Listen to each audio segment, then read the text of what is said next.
Is there any real rhyme or reason to what toys? I mean, obviously, like there's, people our age now, right? Like you're going back to buy the toys that you had as a kid, and and a lot of us have money now, so it's like, oh, we have a job, we can actually go back and afford to buy some of this stuff. So that's a big kind of component of it. But outside of that, I mean, is there really any kind of rhyme or reason to what gets really hot, what isn't? Does it just come, every couple of years, like a new age group kind of comes into it, and that the toys from their childhood get hot? I mean, does it stay like that? I mean, I guess what are some of the trends that you see in stuff that becomes really valuable or really collectible? There are trends, and it's when people start getting disposable income. Yeah. So like many years ago, like 12-inch Joes, you're seeing people charge like stupid money for. Mm-hmm. But now 12-inch Joes, like you pretty much almost can't give them away because the people who collected them are dying. Mm-hmm. So basically, like right now, like it's weird how it works. So when Toys That Made Us first came out, Masters of the Universe, Teenage Mutant Ninja Turtles, stuff like that, climbed in price, like crazy prices. Then COVID hit. Stuff like went insane because people thought like they were never gonna own this stuff again. They couldn't leave their house. Like so everyone like went nuts. So like there were certain things that like just like, for example, WWF Hasbro 123 Kid. He was like the last figure in that wave, like very short produced. During COVID, that figure loose was like $1,500. And like people were going like nuts. And that figure itself just keeps freaking, there's no rhyme or reason to it. It goes from $1,500, it drops back down to $500. And then they release some like new, they call them retros, the retro versions of them. And it climbs up to like 700, 800. At that point in time, we had like two of them. Same guy bought both.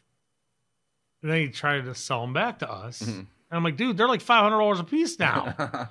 Like, you aren't going to get what you got. And then, like, it just, sometimes there's no rhyme or reason to it. Like I said, the 123 Kid figures fluctuate so badly.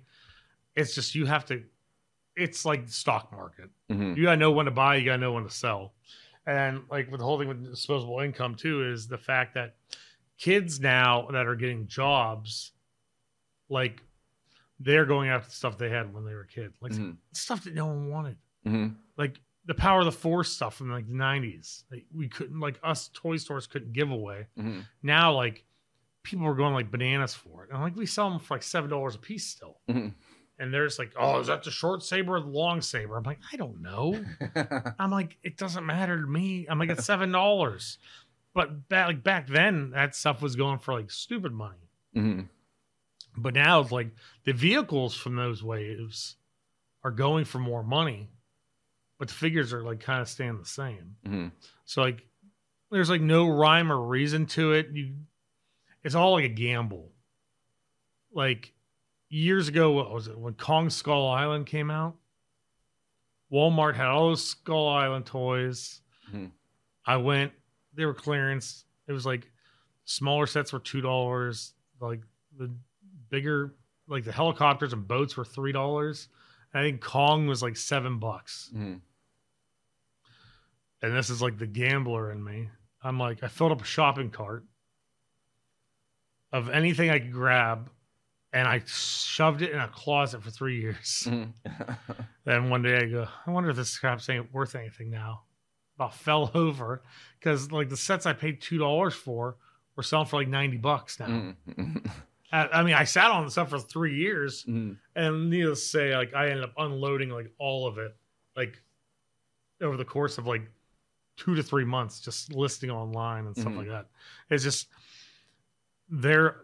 You could see some trends with toys, and then sometimes there are no trends with toys. Like there's certain lines I've bought, and I look at, like I bought them on clearance, And like I have stuff sitting in a closet that's been sitting there for 5 years. And I'm like, I saw the price sticker on, like I paid $3 for it. I look it up online. I'm like, how's it selling for less? And it was $3 then.